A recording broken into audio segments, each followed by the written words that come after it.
The clinking of crystal champagne glasses echoed through the grand ballroom of the country club.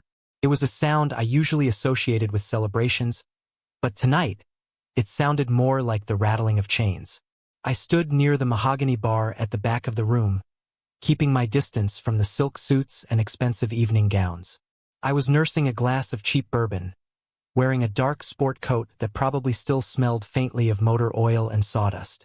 I didn't belong here, and the woman standing at the center of the room with a microphone in her hand had made sure I knew it. Audrey, my sister-in-law, was holding court. It was their 10th wedding anniversary, a milestone she insisted on celebrating with a lavish party funded by money my brother claimed they didn't have. She wore a stunning crimson dress that drew every eye in the room. Her smile was practiced, her posture flawless. She looked like the perfect wife, the glowing matriarch, the successful real estate broker who had it all together. But I spent 20 years working for the Internal Revenue Service as a forensic accountant, tracking down dirty money for the federal government. My entire career was built on looking at shiny, perfect ledgers and finding the rot underneath. I knew a fraud when I saw one, and Audrey was the biggest fraud in the room. Beside her stood my younger brother, Leo. To anyone else, he might have looked like a quiet, supportive husband letting his wife shine in the spotlight. But I knew him better than I knew myself. His shoulders were slightly hunched. His eyes, usually warm and full of life, were fixed on a spot somewhere near the floor. He looked hollowed out.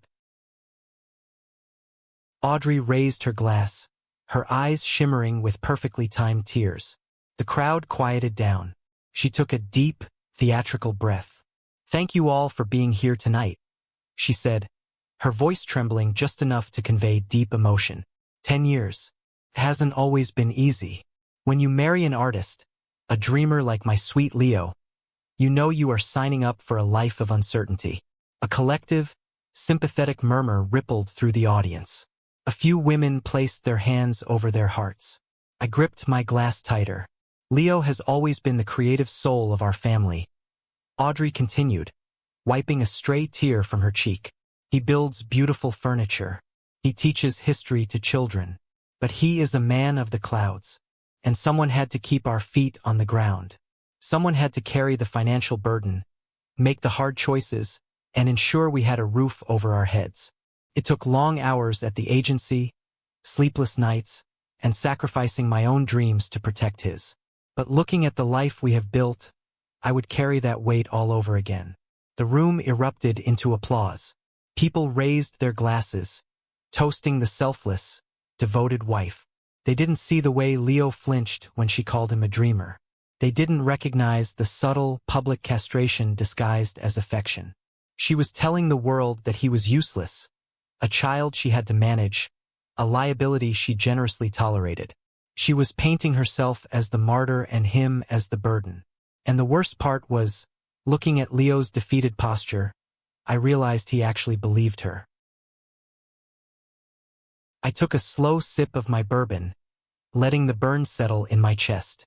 The applause died down, and Audrey locked eyes with me from across the room. Her expression shifted for a fraction of a second.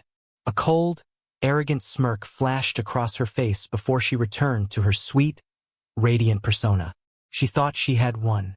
She thought I was just Leo's broke older brother, a retired mechanic who spent his days covered in grease, completely powerless to stop her. She was right about the grease, but she was dead wrong about the rest. I reached into the inner pocket of my coat and felt the thick, heavy manila envelope resting against my ribs. Inside were bank records, wire transfers, offshore trust documents, and a trail of financial deception so deep it would put her behind bars. She thought I was harmless, but she didn't know that 3 months ago, this entire performance began to unravel with 3 simple words. 3 months before the anniversary party, my life was beautifully quiet. After retiring from the agency, I bought a small house on the edge of town with a detached, 3-car garage. I spent my days restoring classic cars, turning rusted metal back into breathing machines. It was honest work. Cars don't lie to you. If a transmission is broken, it grinds.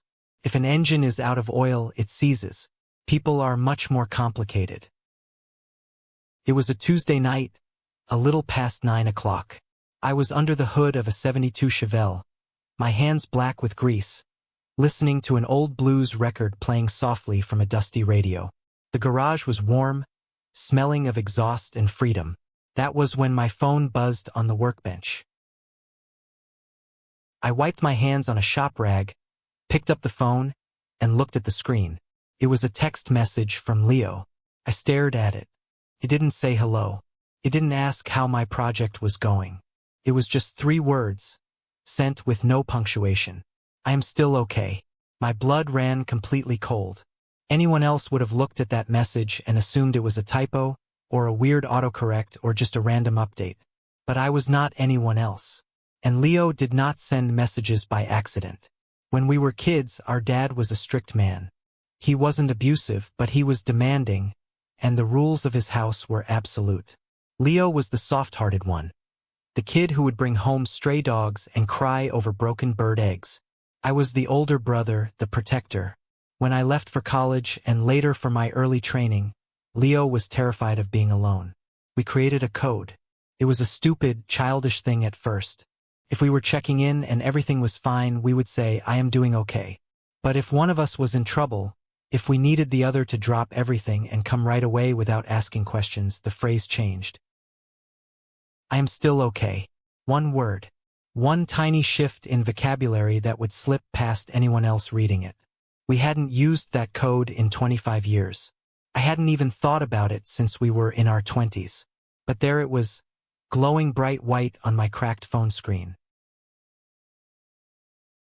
For a full minute, the only sound in the garage was the slow, steady drip of oil hitting a pan. I didn't text back. If he was in a situation where he had to use the code, it meant someone might be watching his phone. Calling him was out of the question. A ringing phone could escalate whatever crisis he was in. I walked over to the heavy steel sink in the corner of the shop and scrubbed my hands with gritty soap. I didn't rush, but my movements were precise, efficient. The mindset I had buried for years, the cold, calculating focus of a federal investigator, snapped back into place instantly. I grabbed my keys, a heavy flashlight, and my jacket. The drive to Leo's house usually took about half an hour. I made it in 15 minutes. The night was dark and quiet, a heavy rain starting to fall, slicking the suburban streets. As I drove, my mind raced through the possibilities. Leo was a high school history teacher and a part-time woodworker. He didn't have enemies. He didn't owe money to dangerous people. The only source of conflict in his life, the only dark cloud I had ever noticed, was his marriage. Audrey and I had never gotten along. From the moment they started dating, I sensed something artificial about her.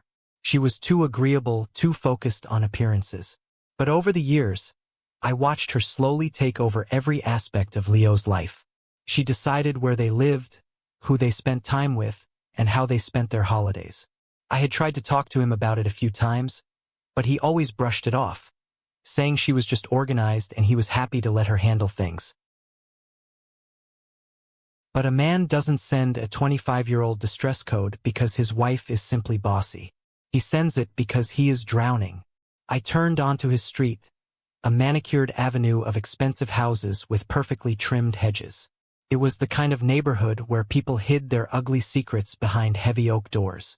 I killed my headlights half a block away and let the truck coast to a stop near the sidewalk. I didn't slam the door. I didn't walk up the driveway.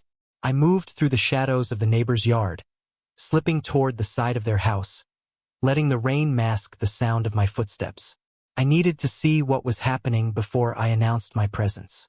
The rain was coming down harder now, soaking through my thin jacket, but I barely felt it. I stood in the narrow alleyway between Leo's house and the neighbor's tall privacy fence. A soft, yellow light spilled out onto the wet grass from the living room window. The blinds were drawn, but there was a gap just wide enough for me to see inside. I pressed my back against the wet brick and carefully looked through the glass. Leo was sitting on the edge of the sofa, his head bowed, his hands resting limply on his knees. He looked exhausted, drained of all color. Standing a few feet away from him was Audrey. She wasn't screaming. There were no wild gestures. She was pacing slowly, speaking in a low, continuous stream. I couldn't hear the exact words through the thick glass, but I recognized the cadence. It was the rhythmic, relentless tone of someone breaking a dog's spirit. She would stop, lean in close to his face, say something sharp, and then pull back, watching him shrink. Then, she turned and walked toward the hallway. Leo didn't move. He just stared blankly at the rug. A few seconds later, Audrey returned, holding something in her hands. Even through the rain-streaked window, I recognized it immediately. It was an old Leica 35mm film camera. It belonged to our dad. When he passed away, it was the only thing Leo asked to keep. Dad used to take us camping and make Leo measure the light, adjust the focus, and capture the moments. It was Leo's most prized possession, a heavy, mechanical piece of our history. Audrey stood in front of him, holding the camera up. She said something. Leo shook his head, his hands raising slightly in a pleading gesture. Audrey smiled. It was a thin, cruel smile. Then, she simply opened her hands. The heavy metal camera hit the hardwood floor with a sickening crack that I could hear even through the window. Pieces of glass and metal scattered across the rug. Leo dropped to his knees. He didn't yell. He didn't push her. He just knelt there, staring at the shattered lens of the only thing he had left of our father. Audrey looked down at him, stepped carefully over the broken pieces, and walked into the kitchen as if nothing had happened. Something inside my chest snapped shut. It was a metallic, final sound. The older brother who wanted to keep the peace, the man who tried to respect his sibling's marriage. That man died right there in the rain. I stepped away from the window, walked around to the front porch, and pressed the doorbell. I waited 10 seconds. The porch light flicked on. The heavy wooden door swung open, and Audrey stood there. She was wearing a plush cashmere sweater and soft leggings. Her face was a mask of pleasant surprise, entirely different from the predator I had just watched through the glass. "Arthur," she said, her voice dripping with sweet, fake hospitality. "My goodness, what are you doing here in the rain? It is so late." "I need to see Leo," I said. My voice was flat, devoid of any emotion. Her smile tightened just a fraction. "Oh, he is having a bit of a rough night, Arthur. He is so stressed with his little woodworking projects. I really think he just needs to rest. I can have him call you tomorrow." She started to close the door. I put my heavy steel-toed boot against the frame. It wasn't an aggressive kick, just a firm, immovable placement of weight. The door stopped dead. "I need to see Leo," I repeated. Audrey stared at my boot, her eyes flashing with a sudden, sharp anger, but she quickly suppressed it. She realized she couldn't physically move me without making a scene. She let out a soft, exasperated sigh, playing the role of the patient, long-suffering wife. "Fine," she said, stepping back. "But please do not agitate him. He is very fragile right now." I walked past her into the hallway. The house smelled like expensive vanilla candles and bleach. I stepped into the living room. Leo was still on his knees, quickly sweeping the broken pieces of the camera into a dustpan. His hands were shaking. "Hey, buddy," I said softly. Leo looked up. His eyes were red, but there were no tears, just a profound, heavy emptiness. He looked at me, then glanced quickly over my shoulder at Audrey, who had followed me into the room. "Arthur," Leo stammered, his voice hoarse. "I am sorry about the mess. I was cleaning out some old junk, and I dropped it. I am so clumsy." He was reciting a script. The lie was so smooth, so practiced, it made my stomach turn. I looked at the broken glass, then at Audrey. She stood with her arms crossed, watching him clean up his own broken heart with a look of mild annoyance. She had broken his spirit, and now she was making him apologize for the mess. I didn't say a word about the camera. I knew that calling her out right then would only make things worse for him after I left. Instead, I knelt down, picked up a large piece of the shattered lens casing, and handed it to him. "Accidents happen," I said quietly. We moved to the couch. Audrey sat on the matching armchair across from us, crossing her legs perfectly. She offered me a glass of water, which I declined. I just wanted to listen. I needed to see the dynamics of this prison up close. "So, Arthur," Audrey began, her tone brightly condescending. "How is the garage? Still playing with those rusty old cars?" "Pays the bills," I said, keeping my eyes on Leo. "You look tired, Leo. Everything okay at the school?" Before Leo could open his mouth, Audrey answered for him. "Oh, you know how he gets," she sighed, rolling her eyes affectionately. "The school board is putting pressure on the teachers, and Leo just internalizes everything. He is so sensitive. I keep telling him he needs to develop a thicker skin if he wants to survive in the real world. But you know your brother. He would rather hide in his shed with his wood shavings than deal with real adult problems." Leo shrank a little further into the cushions. "Yeah," he mumbled. "It has been a busy week." "It is more than busy, sweetie," Audrey corrected him, her voice sickeningly sweet but sharp as a razor. "It is overwhelming for him. That is why I have had to take over all the household management. Honestly, Arthur, if I let him handle the bills, we would be living in a cardboard box. He doesn't understand money. He just doesn't have the head for it." I watched her closely.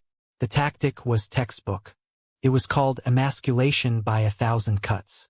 She wasn't just insulting him. She was redefining his reality. She was planting the idea that he was incompetent, childlike, and entirely dependent on her survival skills.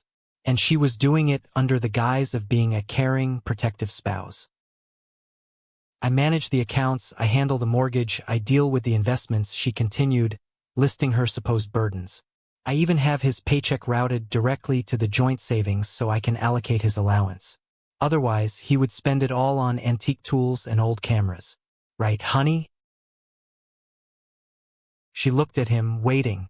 It was a command disguised as a question. Leo swallowed hard. "Right," he whispered. "I am not good with numbers." My jaw tightened. Leo had graduated with honors. He used to manage the budget for a massive historical society before they got married. He was brilliant, but she had spent years eroding his confidence, convincing him he was functionally illiterate when it came to finances. "And you know," Audrey said, leaning forward, resting her chin on her hand, "it is exhausting. Sometimes I feel like a single mother raising a teenager. But what can I do? I love him, and someone has to be the adult in the room." I looked at her, really looked at her. Behind the expensive makeup and the perfectly highlighted hair, I saw exactly what she was. Parasite. She fed on his insecurity. She drew her power from making him feel small. "Well," I said slowly, standing up from the couch, "it sounds like you have everything under control, Audrey." She smiled brilliantly. "I try my best, Arthur. I really do." I looked at Leo. He didn't meet my eyes. I walked over, put a hand on his shoulder, and gave it a firm, lingering squeeze. "Hang in there, little brother." I walked out the front door into the rain. I didn't drive away immediately. I sat in my truck for a long time, watching the yellow light from their living room window. She thought she had him completely trapped. She thought he was alone. But she forgot one crucial detail. She forgot that I spent my entire adult life dismantling people who thought they were smarter than everyone else. The next morning, the rain had cleared, leaving the air sharp and cold. I drove back to Leo's neighborhood, not to visit him, but to gather intel. You never start an investigation by kicking down the front door. You start at the perimeter. You look for the cracks in the foundation. I parked a block away and walked down the sidewalk, playing the part of a man taking a morning stroll. 2 houses down from Leo's, an older woman with silver hair was aggressively pulling weeds from her flower bed. Her name was Patricia. I had met her a few times at Leo's summer barbecues years ago, back when Audrey still allowed him to host them. "Morning, Patricia," I called out, leaning against her low brick wall. She stood up, wiping dirt from her gardening gloves, and squinted at me. "Arthur? My goodness, it has been a long time. I haven't seen you around here in ages." I smiled easily. "Yeah, I've been busy with the shop. Just checking in on Leo. He hasn't been returning my calls lately." Patricia's friendly demeanor shifted slightly. She looked left and right down the quiet street, then took a step closer to the wall, lowering her voice. "Well, I am not surprised," she murmured. "That poor boy barely comes out of the house anymore." I kept my face neutral. "Really? He used to be outside all the time working on that old Ford truck of his." Patricia sighed heavily. "Oh, the truck is gone. Sold it about 6 months ago. Audrey said it was an eyesore and was bringing down the property value. Some tow company came and dragged it away while Leo was at school. I saw him when he got home. He just stood in the driveway staring at the empty spot for 10 minutes. Broke my heart." My hands curled into fists inside my jacket pockets, but I kept my voice casual. "That's a shame. He loved that truck." "It is not just the truck, Arthur," Patricia whispered, leaning closer. "She has isolated him completely. He used to have those friends from the history department over for poker nights on Thursdays. Audrey put a stop to that. Said they were too loud, drank too much. Then he started going to the community center to play basketball. She complained he was neglecting his chores, so he quit that too. Now the only person he sees is her. Isolation. Step 1 of the abuser's playbook. Cut the victim off from their support network, eliminate their hobbies, and make their entire world revolve around the controller." "Does she yell at him?" I asked quietly. Patricia shook her head. "No, never yelling. That is the scary part. She talks to him in this calm, sweet voice, but the words are just vicious. She treats him like he is stupid, and the worst part is he just takes it. He has just faded away, Arthur. He is like a ghost walking around in his own life." I thanked Patricia, told her to take care of her roses, and walked back to my truck. The picture was becoming crystal clear. Audrey wasn't just controlling his money. She was erasing his identity. She was systematically removing every piece of joy, every friendship, every source of pride he had, leaving him with nothing but her. But I needed to know the financial mechanics. Controlling behavior is hard to prove in a courtroom. Money, however, leaves a trail, and I was the best bloodhound the federal government ever trained. I waited until I knew Audrey was out of the house. Leo had told me she usually had a long lunch meeting with her real estate agency on Thursdays. At exactly noon, I pulled my truck into his driveway. Leo was taking out the trash. He looked surprised and immediately anxious, glancing nervously up and down the street. "Arthur, you shouldn't be here. She checks the Ring camera," he said, his voice tight with panic. I walked up to him, completely calm. I parked the truck exactly out of the camera's angle and I walked up the blind spot. "She can't see us." I grabbed the heavy trash bag from his hands and tossed it into the bin. Then I turned to face him. I dropped the casual older brother act. My posture straightened. My voice dropped into the cold, authoritative tone I used to interrogate corporate embezzlers. "Listen to me very carefully, Leo," I said, making direct eye contact. "You used the code. That means we are operating under emergency protocols. You don't ask questions. You don't argue. You just do exactly what I say. Do you understand?" Leo blinked, startled by the shift in my demeanor. The big brother who fixed cars was gone. He nodded slowly. "Okay. Are you in physical danger?" I asked, cutting straight to the point. He shook his head quickly. No, she doesn't hit me." "Good. Then we have time. Now tell me about the money. She said your paycheck goes into a joint account. Do you have access to it?" Leo looked down at his shoes. "I have a debit card, but she gets an alert on her phone for every transaction. If I buy a coffee, she texts me within 2 minutes asking why I am wasting money. She says we are saving for a bigger house, that things are tight. I don't even know how much is in there. Does she make you sign things?" I asked, pressing harder. "Tax returns? Mortgage documents?" "Yes," he said softly. "She brings me a stack of papers every tax season. She puts little sticky notes where I need to sign. She tells me it is too complicated for me to read, that she already reviewed it with the accountant. So I just sign." "You sign blind," I muttered. A classic setup. If she is doing something illegal, your signature makes you the fall guy.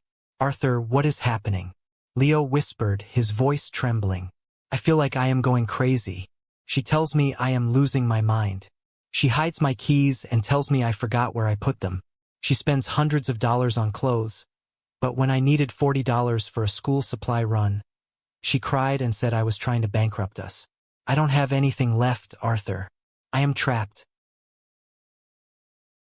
You are not trapped, I said firmly, grabbing him by the shoulders. You are a hostage, but we are getting you out. I reached into my pocket and pulled out a cheap, prepaid cell phone. I pressed it into his hand. This is a burner.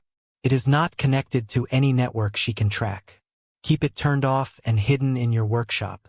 Under the floorboards, inside an empty paint can, I don't care. Only turn it on when you are completely alone. Leo stared at the black plastic phone as if it were a live grenade.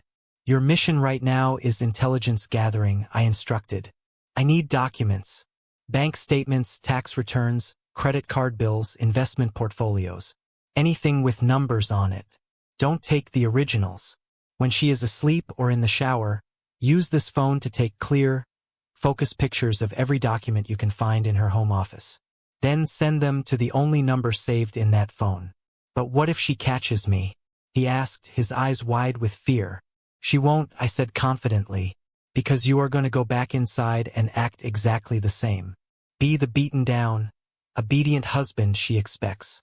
Let her win the arguments. Apologize when she insults you. Feed her ego. Narcissists are blind when they are being worshipped. Do not change your behavior by a single degree. Leo clutched the phone tight in his fist. He took a deep breath, and for the first time in years, I saw a tiny spark of life return to his eyes. The feeling of doing something, of taking action, was the antidote to the poison she had been feeding him. Okay, he said. I can do this. Get back inside, I told him. And Leo? He paused, looking back at me. We are going to burn her empire to the ground. Over the next 2 weeks, the operation moved entirely underground. I didn't visit the house. I didn't call his main number. To Audrey, and to the rest of the world, I was just a grease monkey ignoring his family. But in the shadows, Leo and I were building a case. My garage turned into a war room. I cleared the workbench of wrenches and spark plugs and covered it with printouts, highlighters, and legal pads. I bought an encrypted laptop and ran it through a virtual private network, masking my IP address through 3 different countries. I was operating with the same extreme caution I used when hunting cartel money launderers. The first few days were agonizingly slow. Leo was terrified. He would only turn on the burner phone for 5 minutes at a time, usually around 3 in the morning when Audrey was deeply asleep. My screen would light up in the dark garage, downloading grainy, poorly lit photos of mail envelopes, random receipts, and utility bills. At first, it was just breadcrumbs. A receipt from a high-end boutique for a handbag that cost more than Leo's monthly salary. A statement for a credit card Leo didn't know existed, showing thousands of dollars in luxury dinners and spa treatments. It was infuriating, proving she was living like a queen while telling Leo they were broke. But it wasn't enough to destroy her. I needed the architecture of her fraud. I needed the big numbers. I sent a short message back. Look for the tax returns. Schedule C. Find the real estate commission statements. 3 nights later, the motherlode arrived. It was 2 in the morning. My encrypted phone buzzed aggressively. Dozens of photos flooded in. Leo had managed to find the key to a locked filing cabinet hidden behind some winter coats in the guest bedroom closet. He spent 20 minutes photographing every page of their joint tax returns from the last 3 years, along with a stack of bank statements from an institution I didn't recognize. I sat down in my heavy leather chair, cracked open a fresh energy drink, and went to work. I transferred the images to my laptop, enhanced the contrast, and began cross-referencing the numbers. When you do forensic accounting, you don't look at the money that is there. You look at the money that isn't there. You look for the ghost money. Audrey was a successful real estate broker. Her commission statements, which Leo had photographed, showed she was pulling in over $200,000 a year in gross income. Leo's teaching salary added another $60,000. That was a substantial household income. But when I looked at their joint checking account, the only account Leo knew about, the deposits didn't match. Every month, exactly $60,000 of her income simply vanished before it hit the books. She wasn't spending it. You can't spend that much in secret without leaving massive physical evidence. She was hiding it. I pulled up the tax returns. She had filed them jointly using Leo's signature. I scanned down to her business deductions. My eyes narrowed. There it was. A massive, recurring deduction labeled as consulting fees, paid out to a company called Apex Management Solutions. I opened a new, encrypted browser window and accessed the state business registry. It cost me $50 and 10 minutes to pull the incorporation documents for Apex Management Solutions. I stared at the screen, a cold, grim smile spreading across my face. Apex Management Solutions was a shell company. It had no website, no employees, and its registered address was a post office box in a neighboring state. But the managing director listed on the incorporation paperwork was a name I recognized instantly. Margaret Vance, Audrey's mother. The pieces clicked together with beautiful, devastating precision. Audrey was siphoning off a massive portion of her income, classifying it as a fake business expense to lower their tax burden, and routing the money directly into a shell company controlled by her mother. It was essentially an offshore trust, hiding right here on domestic soil. She was bleeding the marriage dry, hoarding the wealth in a place Leo could never touch it, all while convincing him that he was the reason they were struggling financially.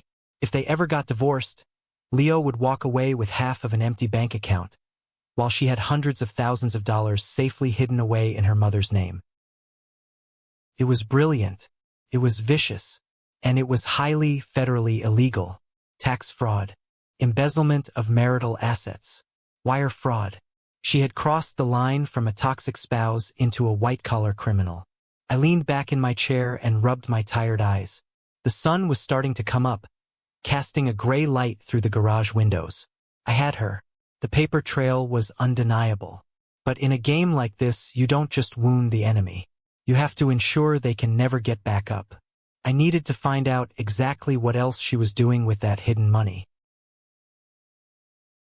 When you spend your entire career looking at financial crimes, you start to view the world in a very specific way. Normal people see money as a tool to buy things. Criminals see money as a fluid. They want to move it, hide it, and store it in containers that no one else knows about. After discovering Audrey's shell company, Apex Management Solutions, I knew I had found the bucket she was using to drain my brother's life. But I needed to know how deep that bucket was, and where the water was flowing. I sat in my dark garage, the glow of my encrypted laptop reflecting off my face.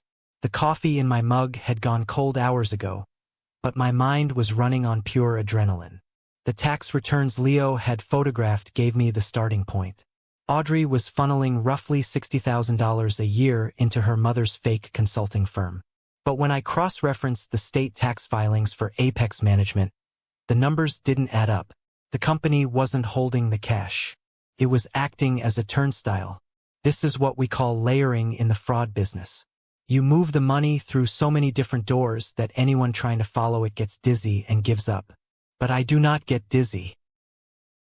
I tapped into a few legal commercial databases I still had access to from my agency days. I ran a skip trace on Margaret Vance, Audrey's mother. Margaret was a retired substitute teacher living in a modest condo in Florida. She did not have the financial sophistication to run a multi-state money laundering operation. Audrey was just using her mother's social security number and name as a meat shield.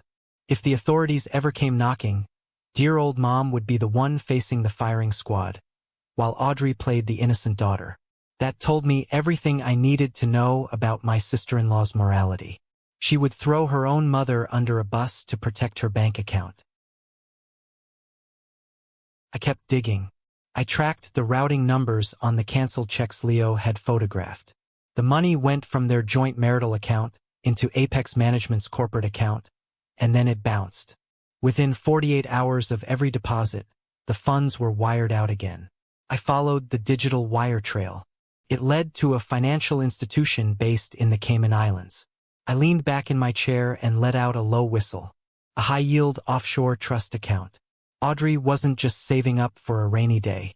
She was building an impenetrable fortress of wealth in a jurisdiction that famously refuses to cooperate with American civil divorce courts. I ran the calculations on my legal pad. Based on her income history and the timeline of their marriage, she had been doing this for at least 7 years. With compound interest and aggressive offshore investments, she had siphoned away nearly $500,000 of marital assets. $450,000, completely hidden in the Caribbean. Meanwhile, back in reality, Leo was walking around with holes in his shoes, eating cheap sandwiches for lunch, and apologizing to her for spending $40 on woodworking supplies. She was telling him they were on the brink of bankruptcy, making him lose sleep, making his hair turn gray from stress, all while she sat on a mountain of stolen gold. The cruelty of it was breathtaking. She wasn't just stealing his money. She was stealing his peace of mind. She was manufacturing a financial crisis in their home so she could play the role of the stressed, responsible savior while keeping him in a constant state of panic and submission. I closed the laptop and rubbed the back of my neck. I had the offshore accounts. I had the shell company. I had the tax fraud. For most investigators, that would be enough to close the file and call the lawyers. But something still bothered me. Audrey was a narcissist, and narcissists are rarely satisfied with just hoarding money. They need to spend it. They need the thrill of the secret life. The Cayman account was her safety net, her exit strategy for when she finally decided she was done playing with Leo. But there was a gap in the cash flow. She was making too much money, and the offshore deposits only accounted for about 70% of the missing funds. Where was the rest of it going? What was she spending it on right now? I opened the laptop again. I went back to the very first batch of photos Leo had sent me. The credit card statements. I had glanced at them before, seeing expensive dinners and clothes, but now I looked closer. I started plotting the geographic locations of every transaction. A pattern began to emerge, and it led me straight to her Achilles heel. Forensic accounting is mostly math, but a good investigator knows that numbers are just human behavior written down.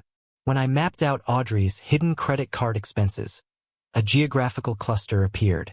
Several times a week, usually during her supposedly long lunch meetings or late-night property showings, the card was swiped at a high-end grocery store, an expensive wine shop, and a luxury fitness club, all located in a trendy downtown district miles away from her real estate office. Then I found the anchor, a recurring monthly payment of $4,200 made to a premium property management group. She was renting an apartment, a very expensive, high-rise apartment downtown. I didn't need to be a federal agent to figure out what that meant. People who are happily married to history teachers in the suburbs do not secretly rent luxury lofts in the city. I pulled the public utility records for the building. The electricity was registered under Apex Management Solutions. She was using the fake company to pay for the love nest, making it a tax-deductible business expense. The audacity of this woman was almost impressive, if it wasn't so utterly repulsive. I needed a name. I paid a visit to the apartment building the next morning. It was a sleek tower of glass and steel. I sat in my truck across the street, holding a telephoto camera I used for surveillance. I didn't have to wait long. At exactly 11 in the morning, Audrey's white luxury SUV pulled into the underground garage. 20 minutes later, she walked out of the lobby doors. But she wasn't alone. She was walking arm in arm with a man who looked to be about 25 years old. He had the overgroomed, heavily muscled look of a personal trainer who spent more time on his social media profile than in the gym. He was wearing an expensive designer watch, and they were laughing, leaning into each other with the easy intimacy of long-term lovers. I snapped a dozen high-resolution photos. I ran the guy's face through a reverse image search. His name was Chase. He was indeed a personal trainer at the luxury fitness club Audrey frequented. I dug into his public records.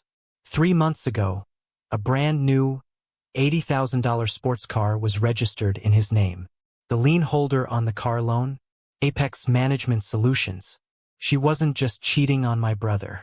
She was using the money she stole from my brother to play sugar mama to a 25-year-old gym rat. My blood boiled, but I pushed the anger down. Anger makes you sloppy. I needed to turn this emotional betrayal into a legal weapon. Infidelity is painful, but in a divorce court, it often doesn't mean much financially in a no-fault state. I needed a crime. I needed the kill shot. I went back to my war room and started tearing through the property records for Leo and Audrey's marital home. If she was bleeding cash this fast, funding an offshore trust, a luxury apartment, and a boy toy sports car, she had to be highly leveraged. I found the deed to their house. 5 years ago, they had almost paid it off. But when I pulled the current mortgage records, I saw a massive home equity line of credit had been taken out just 18 months ago. $250,000, drawn against the equity of the house Leo had worked so hard to maintain. I pulled the digital copy of the loan application. It required both spouses' signatures. I stared at the bottom of the last page. There was Audrey's sharp, elegant signature, and right next to it was Leo's name. I pulled out a file of Leo's old letters and compared the handwriting. My brother is a woodworker and an artist. His handwriting is fluid, rounded, and deliberate. The signature on the loan document was a stiff, forced imitation. The loop on the letter L was entirely wrong. The slant was too aggressive. She had forged his signature. She took out $250,000 loan against his house without him knowing, and she faked his name on a federal banking document to get it. I leaned back and let out a long, slow breath. The affair was the match. The offshore accounts were the gasoline. But this forged signature? This was the dynamite. In the eyes of the law, infidelity makes you a bad spouse. But forging a signature on a federally backed mortgage application makes you a felon. It is wire fraud, bank fraud, and identity theft, carrying a mandatory minimum sentence in federal prison. I had her. I had her completely, totally, and irreversibly. It was time to build the guillotine. The next step was bringing Leo into the light. He had been living in the dark for so long, stumbling through the psychological fog Audrey had created, that I knew the truth was going to blind him. I called him on the burner phone and told him to fake a sick day at school. Audrey was out of town for a 2-day real estate conference, or at least that is what she told him. I knew from my surveillance that she was actually spending the weekend at the downtown apartment with Chase. Leo arrived at my garage looking pale and nervous. I had cleared the tools away and set up 2 comfortable chairs by the workbench. On the table sat a massive, black 3-ring binder. It was 3 inches thick, filled with 50 pages of forensic analysis, bank records, photographs, and legal statutes. "Sit down, Leo," I said gently. He looked at the binder like it was a venomous snake. "What is that?" "That," I said, tapping the heavy cover, "is your freedom. But before we open it, I need you to promise me something. You are going to see things in here that will break your heart. You are going to feel stupid. You are going to feel betrayed. I need you to understand that none of this is your fault. You were targeted by a professional predator." Leo swallowed hard and nodded. "Show me." I opened the binder. I didn't soften the blow. I walked him through the numbers first. I showed him Apex Management Solutions. I showed him the offshore trust in the Cayman Islands. I showed him the missing $450,000. He stared at the spreadsheets, his eyes tracing the massive numbers. All this time he whispered, his voice cracking. "She told me we couldn't afford to fix the heater in the winter. I wore 3 sweaters inside my own house, Arthur, and she had $500,000 sitting on a beach." I turned the page. I showed him the forged mortgage document. I watched the realization wash over him that the house he loved, the house he thought was nearly paid off, was drowning in $250,000 of secret debt. Then I turned to the final section, the photographs. I watched my brother's face as he looked at the high-resolution images of his wife laughing and kissing another man outside a luxury apartment building. The man driving the sports car bought with Leo's stolen equity. Leo didn't cry. He didn't scream. He just went completely, terrifyingly still. The hollowed-out, beaten-down look in his eyes vanished. It was replaced by a cold, hard clarity. The fog had lifted. The psychological spell Audrey had cast over him shattered into a million pieces. "What do we do?" Leo asked. His voice was no longer trembling. It was steady. It was the voice of a man who was ready to go to war. "We go to a lawyer," I said. We drove straight into the city to the offices of Olivia Sterling. Olivia was a silver-haired, 60-year-old shark in a tailored suit. She was widely considered the most ruthless family law attorney in the state. She didn't take cases. She took hostages. We sat down in her high-rise office. She looked at Leo's modest clothes and then at my grease-stained boots. "Gentlemen, I charge $600 an hour," Olivia said flatly. "And I don't usually handle simple domestic disputes. If your wife is just being difficult, I suggest a mediator." I didn't argue. I just slid the massive black binder across her polished mahogany desk. "This isn't a domestic dispute, Miss Sterling," I said. "This is a forensic audit of a multi-year, $500,000 marital embezzlement scheme, complete with offshore money laundering, a fraudulent shell company, and federal bank fraud via forged mortgage documents. I have tracked every penny, IP address, and wire transfer. The case is fully compiled." Olivia raised an eyebrow. She opened the binder. For 10 minutes, the only sound in the room was the crisp turning of pages. I watched her eyes dart across the spreadsheets, the incorporation papers, and the surveillance photos. Slowly, a dangerous, brilliant smile spread across her face. She looked up at me. "Who exactly are you?" she asked. "I am his brother," I replied, "and I used to hunt cartels for the IRS." Olivia closed the binder and folded her hands. "I want an emergency ex parte hearing tomorrow morning," she said, her voice buzzing with excitement. "We will petition the judge to freeze every domestic account, place a restraining order on the shell company, and issue subpoenas for the offshore trust. She won't be able to buy a cup of coffee without my permission. We drop the hammer before she even knows there is a storm coming." "When do we serve her?" Leo asked, his voice low and steady. I looked at the calendar on Olivia's wall. "Friday night," I said, "at the country club, in front of every single person she lies to." That brings us back to the grand ballroom of the country club. The 10th anniversary party. The scene of the crime. I stood at the back of the room, swirling the cheap bourbon in my glass, listening to the final words of Audrey's sickeningly sweet speech. The contrast between the woman speaking into the microphone and the woman I had documented in that black binder was staggering. "And so, to my wonderful Leo," Audrey said, turning to look at my brother with a brilliant, practiced smile. "Thank you for letting me be your rock. Thank you for trusting me to guide us through the hard times. Here is to another 10 years of building our beautiful life together. I love you, and I will never, ever let you go." The crowd erupted into applause again. They clapped for the devoted wife. They clapped for the successful businesswoman. They clapped for the illusion. Leo stood there, looking at her. But he wasn't the same man he was 3 weeks ago. The terrified, slouching husband was gone. He stood perfectly straight, his shoulders squared. He looked Audrey directly in the eyes. He didn't smile and he didn't applaud. He just stared at her with a calm, unnerving intensity. Audrey noticed it. A tiny flicker of confusion crossed her face. For 10 years, she had trained him to look away, to shrink under her gaze. But tonight he was looking right through her. She lowered the microphone and handed it to the bandleader. The jazz music swelled back up, and the guests began to mingle again, moving toward the open bar and the hors d'oeuvres tables. Audrey stepped off the small stage and walked over to Leo. "What is wrong with you?" she hissed quietly, her sweet smile remaining plastered on her face for the benefit of the watching crowd. "You are embarrassing me. Why are you staring at me like that?" Leo didn't answer her. He just adjusted his tie and took a step back, creating physical distance between them. I set my bourbon glass down on the mahogany bar. The ice clinked softly against the crystal. It was time. I pushed away from the bar and began walking across the ballroom floor. I didn't rush, but my strides were purposeful. The crowd parted around me instinctively.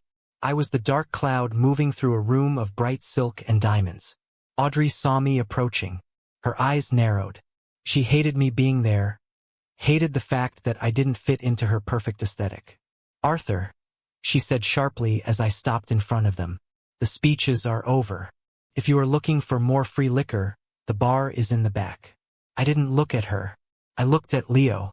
I gave him a single, barely perceptible nod. The signal. Leo reached into his jacket pocket. He didn't pull out a gift. He didn't pull out a speech. He pulled out his own cell phone, unlocked it, and pressed a single button. It was a text message to Olivia Sterling, who had been sitting in her black sedan in the parking lot for the last 30 minutes. The message simply said, "Now." I turned my attention to Audrey. She was glaring at me, waiting for me to leave. "You throw a beautiful party, Audrey," I said, my voice low and completely flat. "It must be expensive to rent out a room like this." She scoffed, crossing her arms. "We manage our finances very carefully, Arthur. Not that you would understand anything about that." I smiled.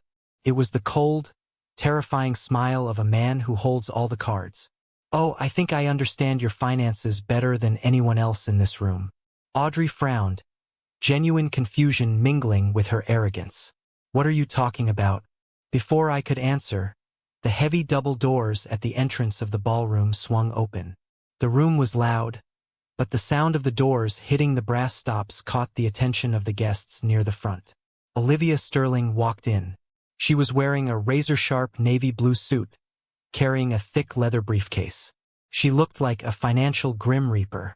Two large, broad-shouldered men in plain suits walked slightly behind her. Private process servers.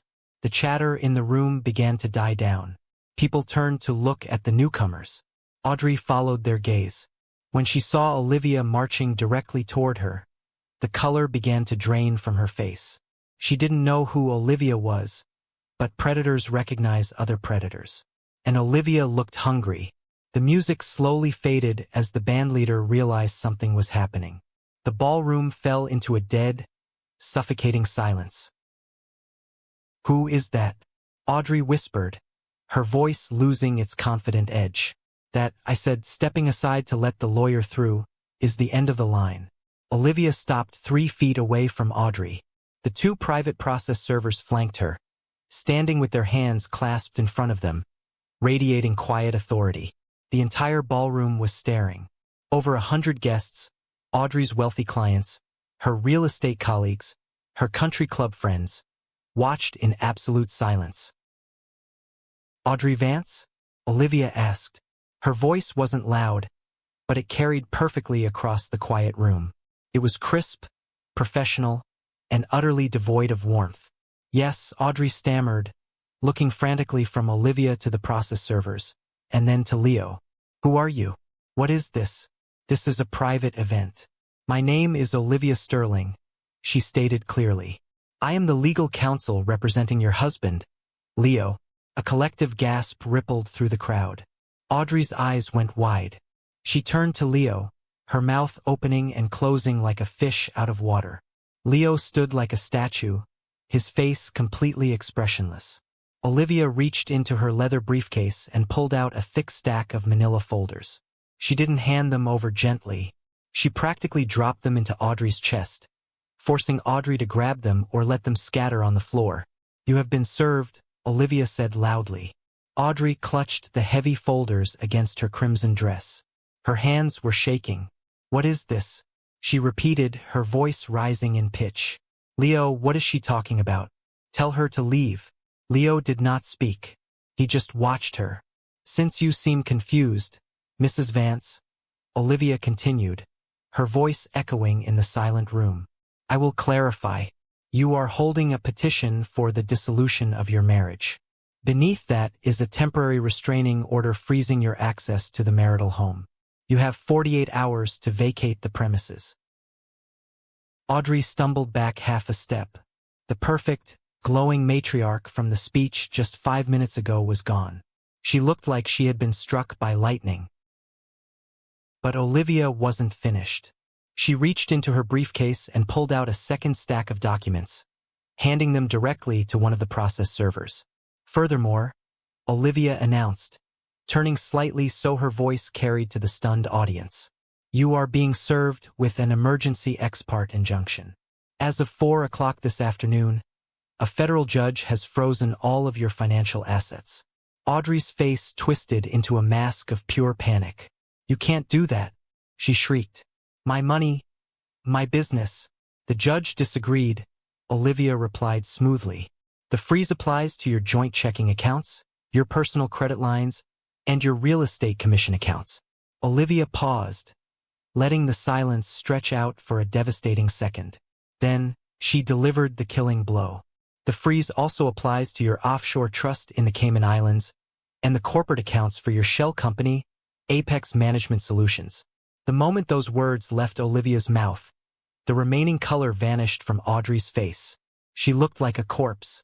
Her knees visibly buckled, and she had to lean against a cocktail table to keep from collapsing onto the polished hardwood floor. The secret was out. The offshore account. The shell company. The things she thought were buried so deep no one could ever find them.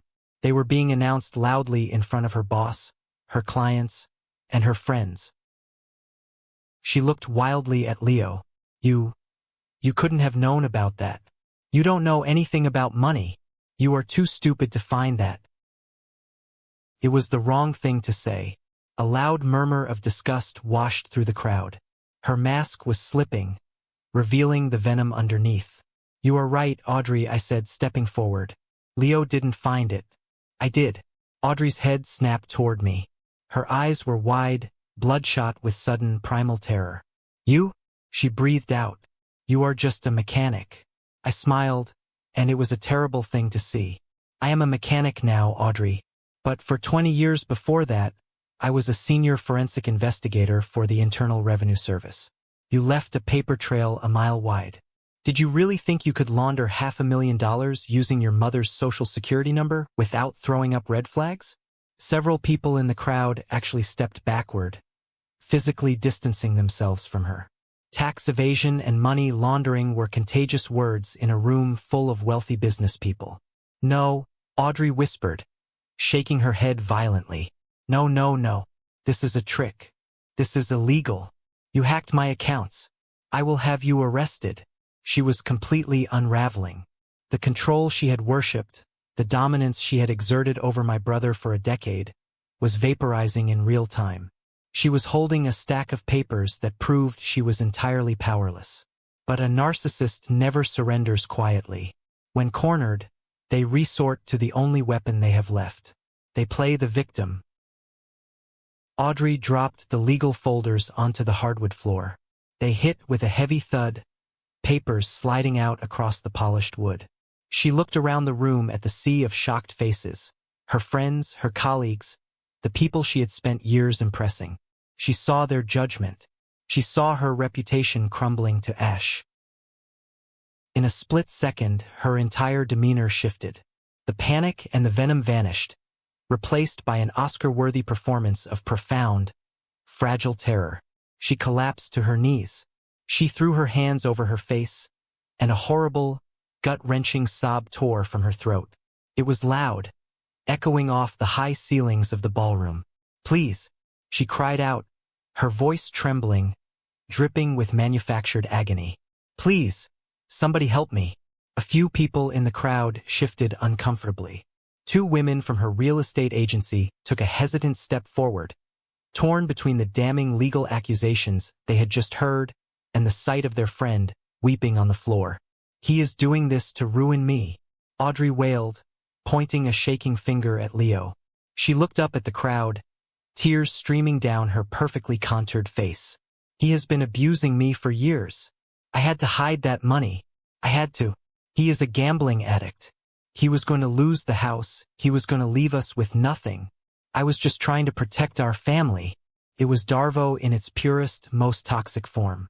Deny, attack, and reverse victim and offender.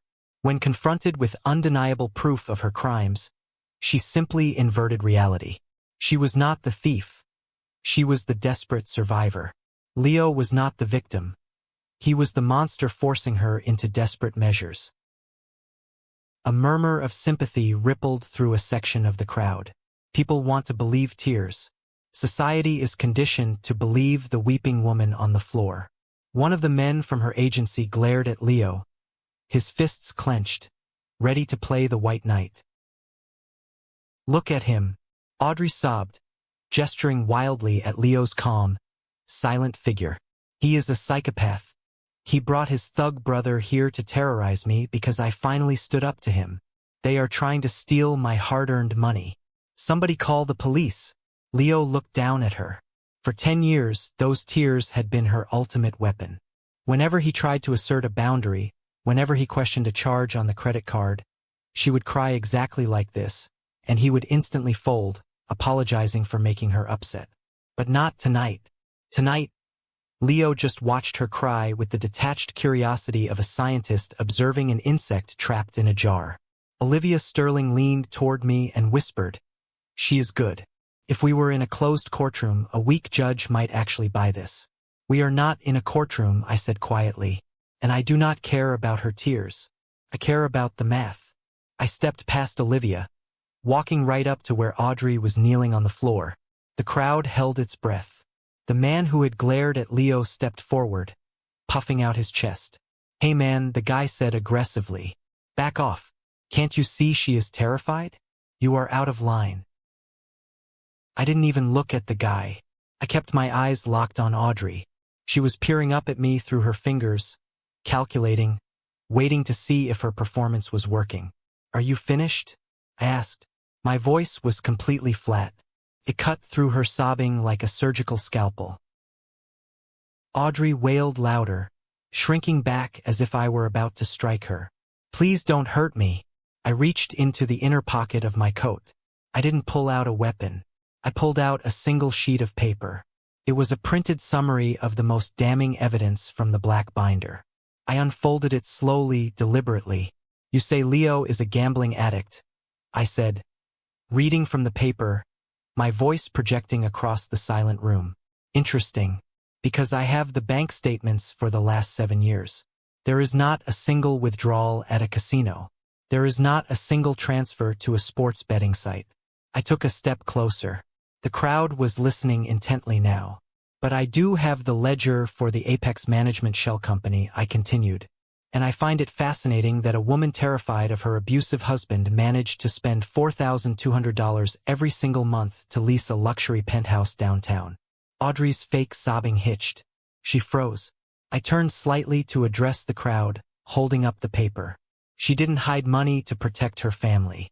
She hid money to pay for her 25-year-old personal trainer, Chase. She bought him an $80,000 sports car 3 months ago. The title is registered to her fake company." The silence in the ballroom was absolute. The murmurs of sympathy instantly vanished. The white knight from the real estate agency stopped dead in his tracks, his face flushing red with embarrassment. Audrey lowered her hands. The tears were completely gone. Her eyes were wide, staring at me with a mixture of hatred and absolute panic. She knew I had the records. The illusion was dead. But she didn't know I had saved the worst for last. Audrey slowly got to her feet. The beautiful crimson dress looked suddenly ridiculous, like a costume on a disgraced actor. She looked around the room, desperate to find a single sympathetic face. But her friends, her colleagues, even the catering staff, were staring at her with profound disgust. The revelation of the affair, funded by stolen money, had shattered the victim narrative instantly. "You have no right," she hissed at me, her voice dropping to a venomous whisper. "You hacked my private life. That is inadmissible. You can't prove anything." "I didn't hack anything, Audrey," I replied calmly. "Public utility records, corporate registry filings, and subpoenaed bank ledgers. All perfectly legal. But cheating on your husband isn't a crime. It just proves you are a liar." I folded the piece of paper and put it back in my pocket. "However," I continued, raising my voice again so the entire ballroom could hear the final nail being driven into the coffin, "forging my brother's signature on a federal banking document is a crime." Audrey flinched as if I had physically struck her. I looked at the crowd. 18 months ago, Mrs. Vance took out a $250,000 home equity line of credit against the marital home. She used that money to fund the offshore accounts and buy the sports car. To do this, She required Leo's signature on the loan application. I looked back at Audrey. Her breathing was shallow, erratic. She looked like a trapped animal calculating the distance to the nearest exit. Leo did not sign that document, I stated, my voice echoing like a judge reading a verdict. You forged his name. I ran a forensic handwriting analysis against 10 years of his known signatures. You faked his signature on a federally backed mortgage application to steal $250,000 from the equity of his home. The ballroom erupted in shocked whispers. A few people pulled out their phones, likely texting gossip to people who weren't even there. That is federal wire fraud, Audrey, I said, stepping right into her personal space. That is bank fraud. That is identity theft. You aren't just looking at a divorce. You are looking at a mandatory minimum sentence in a federal penitentiary. She stared at me, her chest heaving. The sheer, overwhelming weight of the evidence had finally crushed her ego. She couldn't deny it. The numbers were absolute. The signatures were verified. There was no Darvo tactic in the world that could explain away a forged federal document. She turned her gaze slowly to Leo. He was still standing there, calm, unmoving. Leo, she whispered, her voice cracking. It was a real crack this time, not a performance. Leo, please. You know I love you. We can fix this. Just tell them to stop. Tell him to go away. Leo looked at the woman who had spent a decade slowly draining the life, the money, and the joy from his soul. He looked at the woman who had smashed his father's camera without a second thought. He took a deep breath, and when he spoke, his voice was clear, strong, and completely devoid of any affection. I am not the adult in the room, Audrey, Leo said, throwing her own toxic words right back into her face. You handle the management. You handle the consequences. He turned his back to her and walked toward the exit. He didn't look back. Olivia Sterling stepped forward, taking my place in front of Audrey. The process servers moved in slightly closer, boxing her in. Mrs. Vance, Olivia said briskly, my office will contact you regarding the asset division and the civil fraud lawsuit. I strongly suggest you use whatever loose cash you have in your purse to hire a very good criminal defense attorney. Good evening. Olivia turned on her heel and marched out of the ballroom, the two broad-shouldered men following closely behind. I stood there for a moment longer, looking at Audrey. She was completely alone. The crowd of people she had spent thousands of dollars to impress had formed a wide circle around her, treating her like she had a highly contagious disease. Her empire of lies had burned to the ground in less than 10 minutes, destroyed by the very man she had constantly belittled and mocked. I adjusted my coat, gave her a brief, mocking salute, and walked out the double doors into the cool night air. The job was done. The parasite was detached. It was time for my brother to start breathing again. When you strip a narcissist of their power, their money, and their audience, you don't find a sad, broken person underneath. You find a monster throwing a tantrum. I didn't stick around to watch the immediate aftermath in the ballroom, but the details made their way to me quickly enough through the grapevine. Once Leo and I walked out the doors, the last shred of Audrey's composure snapped. The perfect, elegant real estate broker lost her mind completely. She started screaming, not crying, but screaming obscenities at the guests who were staring at her. She threw a champagne flute against the wall, shattering it, demanding that the band start playing again. When nobody moved, she lunged at one of her own colleagues, blaming them for not defending her. Security had to be called. She was physically escorted out of the country club, her designer heels dragging across the carpet, spitting venom at anyone within earshot. That night was the end of Audrey Vance's social and professional life. The rumor mill in high-end real estate is vicious, and by Monday morning, everyone in the city knew she was a fraud. But the social ruin was just the appetizer. The legal destruction I had set in motion was the main course. On Tuesday morning, Audrey tried to log into her banking app to transfer money to her personal checking account. Access denied. She drove to her bank branch and stood in the lobby, screaming at a terrified teller, demanding her money. The bank manager had to hand her a printed copy of the federal injunction. Every cent she had ever touched was frozen solid pending the divorce litigation and the criminal investigation. She tried to call Chase, the 25-year-old personal trainer. She needed comfort, or maybe she just needed a place to crash, since she had been legally barred from returning to Leo's house. Chase didn't answer. Turns out, when you buy a young man's affection with stolen money, that affection evaporates the exact second the money stops flowing. When Chase realized Audrey's accounts were frozen and the sports car was registered to an LLC that was now under federal investigation, he blocked her number and vanished. Last I heard, he moved to another state to avoid being subpoenaed. Audrey was left with nothing but a suitcase of expensive clothes and a rapidly dwindling stack of cash from her purse. She had to move into a cheap motel on the outskirts of the city. The contrast was poetic. The woman who had secretly spent $4,000 a month on a luxury penthouse was now living in a room that smelled of stale smoke and bleach, eating out of vending machines because her credit cards were useless plastic. A week later, the real estate agency fired her. They cited a morals clause in her contract. No agency wants a broker who is under investigation for forging federal mortgage documents. They boxed up her desk and left it in the alley behind their office. She tried to fight back, of course. She hired a sleazy defense attorney who specialized in desperate clients. He filed a motion to lift the asset freeze, claiming the money was rightfully hers from commissions. Olivia Sterling annihilated him in court. I sat in the back row of the courtroom, watching Olivia work. It was a masterclass in legal violence. She laid out the forensic audit piece by piece. The judge, a strict, no-nonsense older woman, looked at the forged loan documents, then looked at Audrey sitting at the defense table.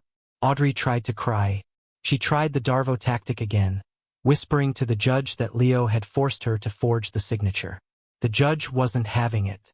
"Mrs. Vance," the judge said, her voice dripping with contempt, "you are sitting in my courtroom facing overwhelming evidence of systematic financial abuse and federal wire fraud. Save the tears for your criminal arraignment. The asset freeze remains in place. Furthermore, I am awarding temporary spousal support to be paid from the defendant's non-frozen accounts, if she has any left, directly to the plaintiff." Audrey buried her face in her hands. It wasn't an act this time. She was finally realizing that the walls were closing in, and there was absolutely no way out.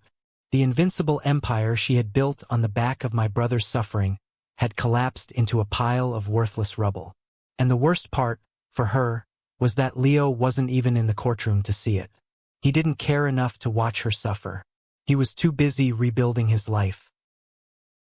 The divorce took 8 months to finalize, mostly because Audrey fought every single line item in the settlement out of sheer, spiteful desperation. But fighting facts with feelings is an expensive and losing battle. Olivia Sterling methodically stripped Audrey of everything she had stolen. The judge ordered the Cayman Islands Trust to be repatriated and liquidated. 100% of those funds were awarded to Leo to compensate for the fraudulent mortgage debt she had saddled him with. The luxury sports car was seized, auctioned off, and the proceeds were deposited directly into Leo's account. As for the house, Leo kept it. Audrey's name was removed from the deed entirely. The remaining debt from her fraudulent home equity line was legally transferred solely to her. She walked away from the marriage with 0 assets, a massive pile of debt, and a ruined reputation. But civil court was only half of the nightmare she had brought upon herself. My forensic audit wasn't just handed to Olivia. A copy of that thick black binder was mailed anonymously to the regional office of the Internal Revenue Service, specifically to the Criminal Investigation Division where I used to work. I knew exactly which agents to send it to. I knew the guys who loved hunting down arrogant tax cheats. 3 months after the divorce was finalized, the federal indictments came down. Audrey Vance was charged with 3 counts of felony tax evasion regarding the Apex Management Shell Company, and 1 count of federal wire fraud for forging Leo's signature on the mortgage application. Her mother, Margaret, was also questioned, but when the feds realized Margaret genuinely thought she was just signing paperwork to help her daughter's business, They offered her immunity in exchange for testifying against Audrey. True to form, Audrey tried to throw her mother under the bus to save herself, but the paper trail was too strong. The IP addresses logging into the offshore accounts all traced back to Audrey's phone and laptop. Faced with the prospect of a decade in federal prison, her sleazy lawyer finally convinced her to take a plea deal. She pleaded guilty to 1 count of tax evasion and 1 count of wire fraud.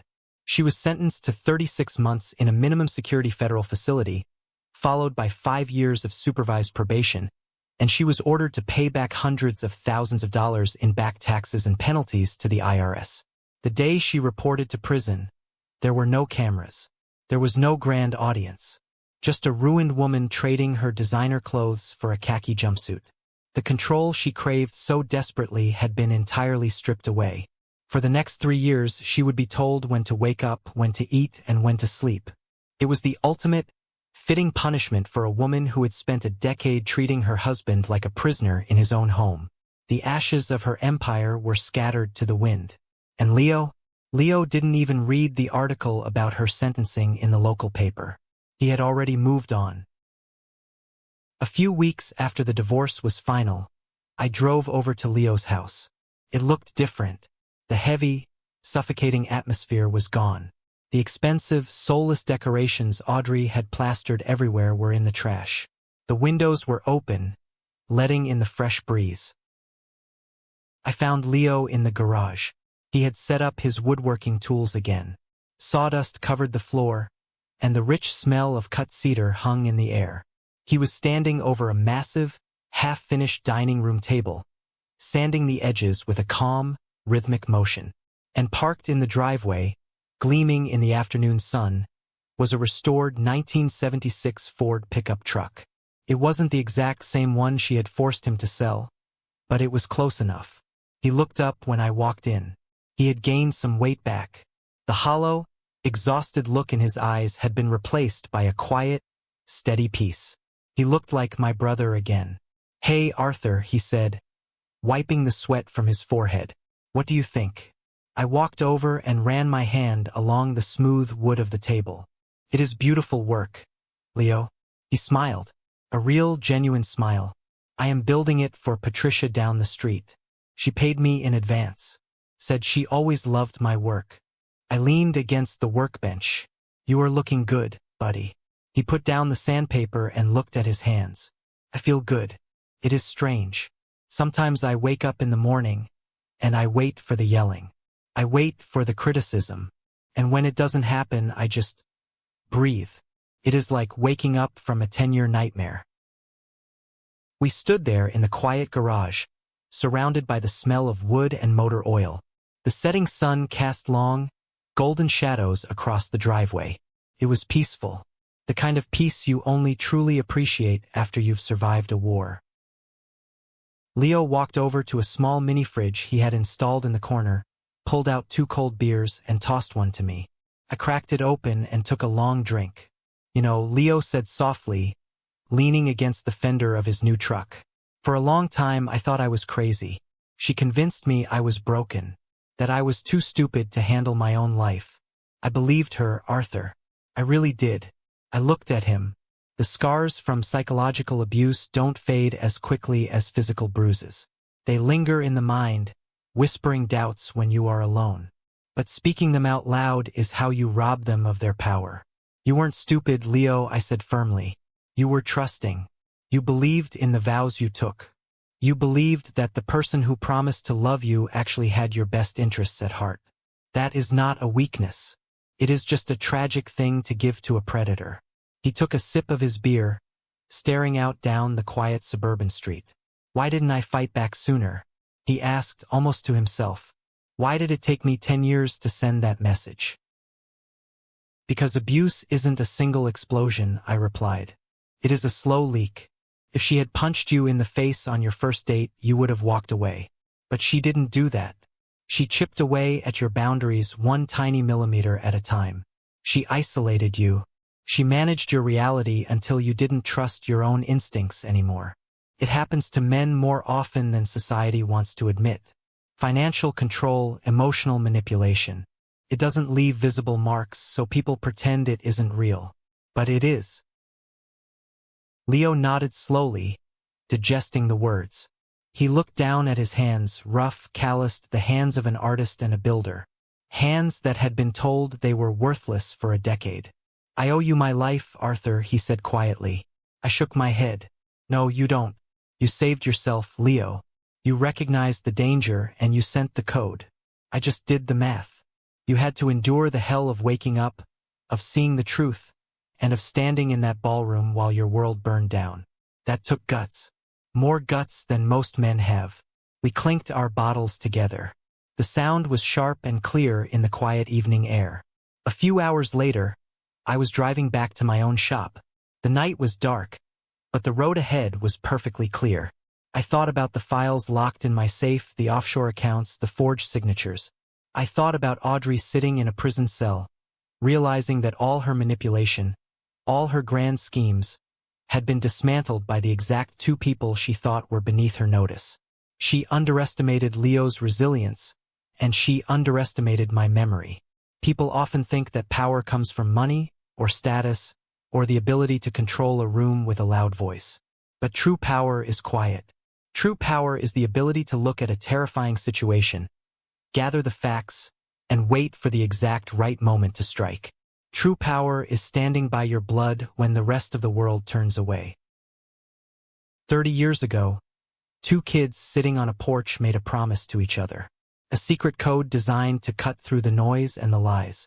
I spent 20 years hunting criminals for the federal government. I put away cartel bankers, corrupt politicians, and Wall Street swindlers. I received medals and commendations. But as I pulled my truck into my driveway and turned off the engine, I realized none of that mattered compared to what happened over the last few months. The most important investigation of my life didn't save millions of taxpayer dollars. It saved my little brother. The text message arrived at 9:17 p.m. 3 words. "I am still okay." It was a cry for help disguised as a casual update. It was a lifeline thrown into the dark. And because we remembered the code, because we remembered who we were before the world tried to change us, that lifeline held firm. I walked into my house, locked the door behind me, and smiled. The bad guys don't always win. Sometimes the quiet mechanic in the corner of the room is the one holding all the keys. And sometimes freedom is just a matter of knowing exactly where to look for the truth.